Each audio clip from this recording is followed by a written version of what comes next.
영풍 석보재련소 하청업체에서 7년 가까이 근무한 노동자의 급성 백혈병이 법원에서 산업재해로 인정됐습니다. 재련소와 백혈병 발병과의 인과관계를 인정하지 않은 근로복지공단의 당초 결정을 법원이 뒤집은 건데요. 석보재련소의 작업 환경에 대한 우려와 지적은 여러 차례 있어 왔지만 중대질병에 대한 산재 인정은 이번이 처음입니다. 엄지원 기자입니다. 2016년까지 6년 9개월을 석포재련소 하청업체에서 일하고 4년 전 산업재해를 신청한 진현철 씨. 그는 아연을 추출하고 남은 뜨거운 중금속 찌꺼기를 처리하는 작업을 주로 해왔는데 일을 시작한 지 7년이 채 안 돼 급성 전골수성 백혈병 진단을 받은 겁니다. 심하게 맡으면 뼈가 녹는다고 이렇게 거기도 붙어 있어요. 아니 옆에 나무가 다 죽는데 거기서 일하는 사람들은 괜찮겠어요? 제일 가까이서 그 김을 마시는 건데요. 하지만 근로복지공단은 산재로 보지 않았습니다. 산업안전보건연구원의 작업환경 평가 결과 포름알데히드를 비롯한 백혈병 원인 물질이 노출 기준치 이하여서 재련소 업무와 백혈병 발병 사이의 인과관계가 인정되기 어렵다는 이유였습니다. 그런데 근로복지공단을 상대로 낸 산재 불승인 취소 소송에서 서울행정법원은 원고인 진현철 씨의 손을 들어줬습니다. 재판부는 먼저 산재 불승인의 근거가 된 작업환경 측정 결과의 한계를 조목조목 반박했습니다. 측정 시기가 실제 진 씨가 해당 업무를 한 때로부터 수년이 지나 일회성으로 이뤄졌는데 그 사이 공장 시설이 크게 개선돼 진 씨가 실제 노출됐던 작업 환경과 달랐을 가능성이 높다고 지적했습니다. 유해인자 노출 기준의 맹점도 짚었습니다.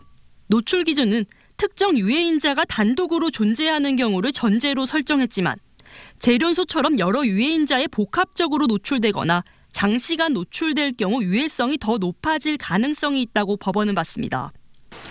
또 유해인자에 대한 반응은 개인차가 있기 때문에 노출 기준 이하라고 해서 직업성 질병과 관련이 없다고 단정할 수는 없다고 판단했습니다.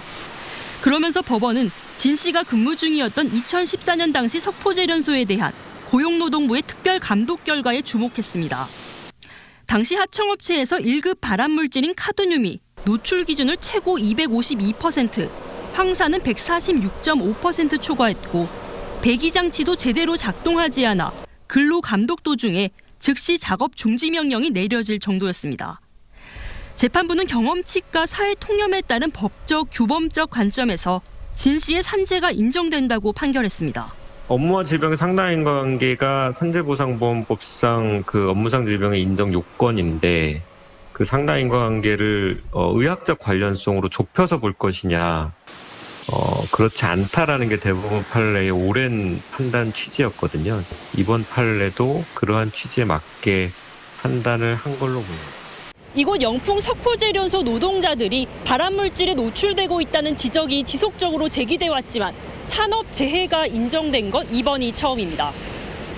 백혈병 진단 이후 6년 만입니다. 기나긴 투병 생활 중에 들려온 기쁜 소식에 며칠 만에 컨디션이 좋아질 정도입니다. 당연한 결과인데요. 근데 좀 그래도 기쁘더라고요. 다칠 줄 알고 있었는데 대기업을 이긴다는 게 좀 그렇지 않습니까? 좀 지쳐 있었습니다. 그런데 좀 성소했으니까 좀 마음이 좀 달라지죠. 보는 사람마다 다 말랐다고 했는데 한 3일 때 지금 몸이 굉장히 좋아진 거예요. 이번 판결을 계기로 그간 수면 아래에 있었던 재련소 노동자와 주변 주민들의 건강 문제에도 영향을 미칠 것으로 보입니다. 진현철 씨 한 분만의 문제가 아니고 50년 동안에 그동안 말하지 못했고 또는 그 법적으로 인정받지 못했던 많은 노동자들의 문제가 있을 거라고 봅니다. 그래서 앞으로는 노동자들의 건강 문제를 세상 밖으로 끄집어내는데 아주 중요한 이정표 역할을 할 것입니다. 근로복지공단이 이번 판결을 받아들일 경우 불승인 처분이 직권 취소돼 진현철 씨는 산재 승인을 받게 됩니다. 하지만 의학적, 자연과학적으로 명백히 입증돼야 산재를 인정하던 근로복지공단의 종전 입장이 바뀔지는 아직 미지수입니다.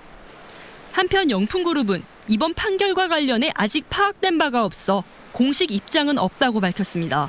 MBC 뉴스 엄지연입니다.